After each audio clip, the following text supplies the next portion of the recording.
अतः श्रीलिंग महाप्राणायामः चत्वारिंशत् षष्ठदशाध्यायः। आदित्य वंश वर्णन में तंडीकृत शिव सहस्त्र नाम। ऋषि बोले, हे सूत जी, आदित्य वंश का और सोम वंश का हमारे प्रति वर्णन कीजिए।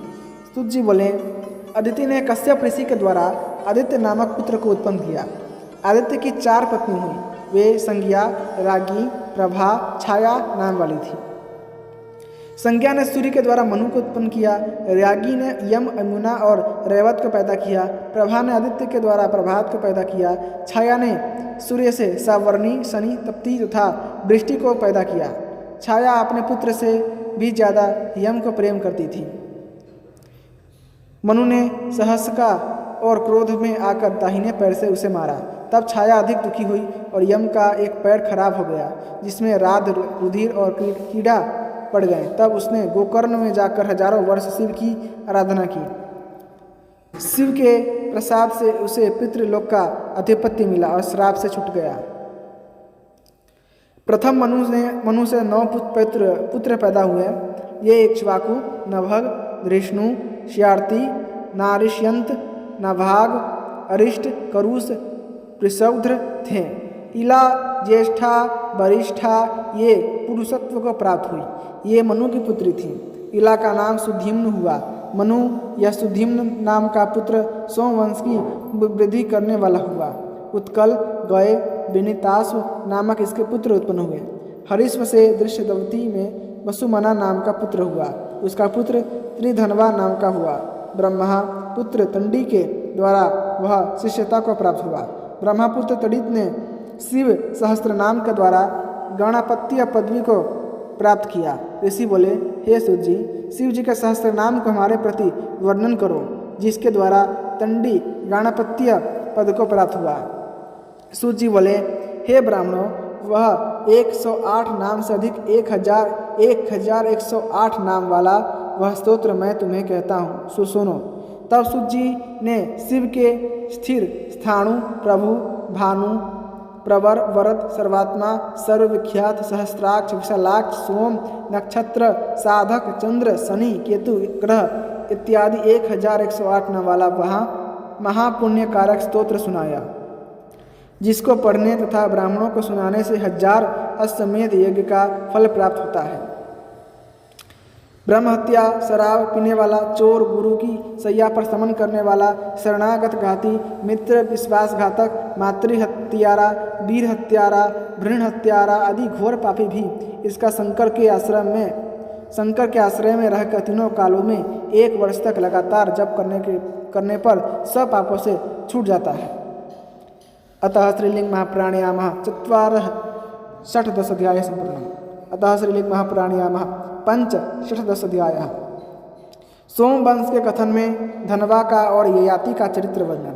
सूत जी बोले, हे ऋषियों, त्रिधनवा ने देवतंडी की कृपा से 1000 अश्वमेध यज्ञ का फल पाकर गणापत्य पद को प्राप्त किया। उसका पुत्र त्रय्यारुण नाम वाला हुआ। उसका भी पुत्र सत्यव्रत हुआ, जिसने विदर्भ की भार्या का हरण किया।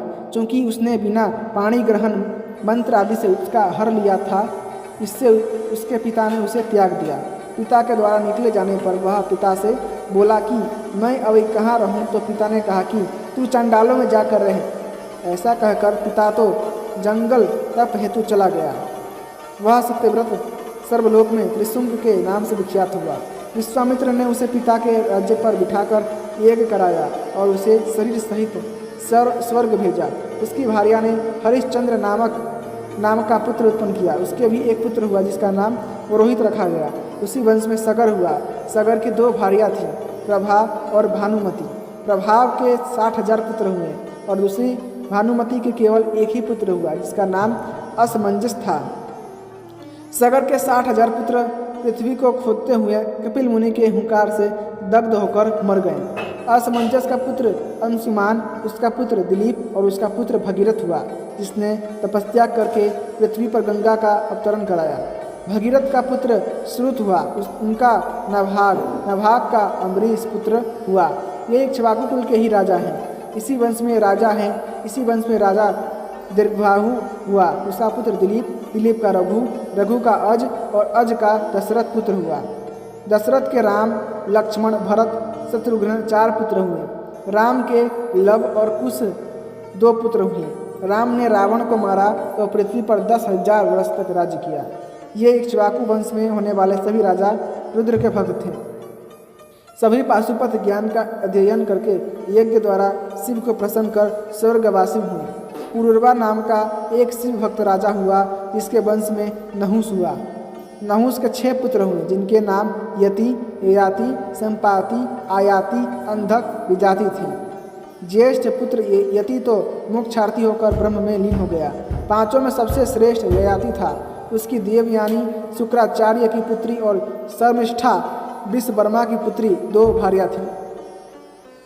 यदु और तुर्वसु 2 पुत्र देवयानी के हुए और द्रुह्य, अनु, पुरु 3 शर्मिष्ठा के हुए। शुक्र ने ययाति को स्वर्णमय रथ, दिव्य घोड़ों से युक्त तथा दिव्य बाणों से युक्त 2 तर्कस दिए थे, जिनसे ययाति ने 6 महीने के भीतर ही सब पृथ्वी को जीत लिया था।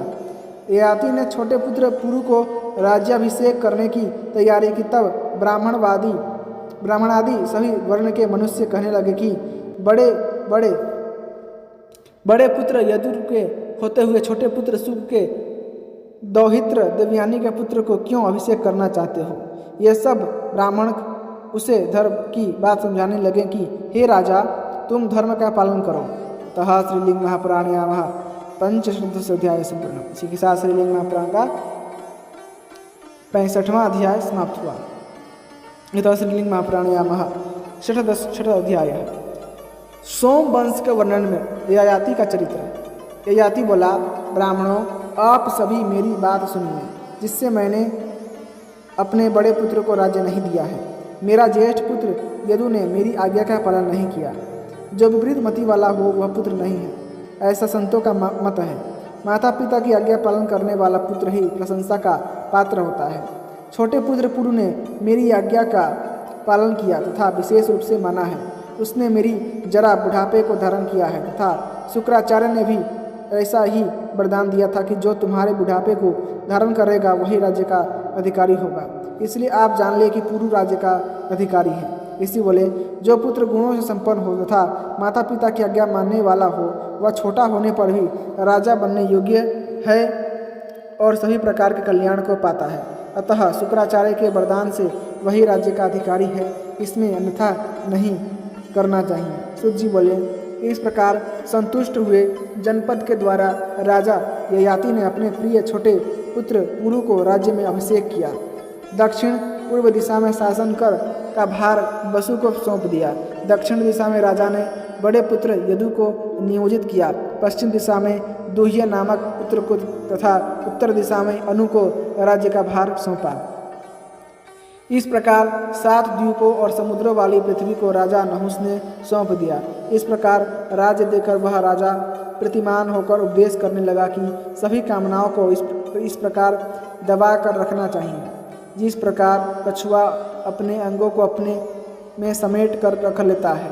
कामनाएं भोग करने से शांत नहीं होती, उससे तो वे और अधिक बढ़ती हैं। इस प्रकार हवन की अग्नि घी डालने से और अधिक प्रज्वलित होती है। पृथ्वी, धन, धान्य, सोना, पशु, स्त्री एक मनुष्य की भी कामना के बराबर है, ऐसा मानकर कामनाओं का दमन करना चाहिए। मनसा वाचा कर्मणा, जो सब प्राणियों में पाप कर्म नहीं करता वह ब्रह्म को प्राप्त करता है। जो दूसरे से नहीं डरता तथा दूसरों को डराता है, जो दूसरों से न तो वैर करता है और न दूसरों की निंदा करता है, वह ब्रह्म संपत्ति को प्राप्त करता है। चाहे केश जीर्ण हो जाए, दांत जीर्ण हो जाए, आँखें जीर्ण हो जाए, कान जीर्ण हो जाए, लेकिन जीवित रहने की आशा, धन की आशा कभी भी जीर्ण नहीं होती। संसार के जितने भी सुख हैं वह तृष्णा के नाश होने पर जो सुख मिलता है उसकी बराबरी कभी नहीं कर सकते। अतः तृष्णा का त्याग ही परम सुख है। ऐसा कहकर राजा वन को तप के लिए चला गया। वहाँ अत्यंत तप करके पत्नी सहित उसने स्वर्ग लोक को प्राप्त किया। ययाति के इस वंश में बड़े बड़े कीर्तिमान तथा धर्मात्मा राजा हुए, जिनके शासन में पृथ्वी हमेशा सूर्य की किरणों से चमकती रही। जो मनुष्य ययाति के इस पवित्र चरित्र को पढ़ेंगे सुनेंगे वह बुद्धिमान पुरुष शिवलोक को प्राप्त करेंगे। अतः श्री लिंग महापुराणयामः षष्ठदश अध्याय। इसी के साथ श्री लिंग महापुराण के 64वां 65वां और 66वां अध्याय समाप्त हुआ। यदि आपको भगवान चंद्रमौली की ये कथाएं पसंद आती हैं, कृपा करके वीडियो को लाइक करें, चैनल को सब्सक्राइब करें और अपने दोस्तों के साथ अवश्य शेयर कीजिएगा। धन्यवाद। जय श्रीमन्नारायण। ओम नमः शिवाय।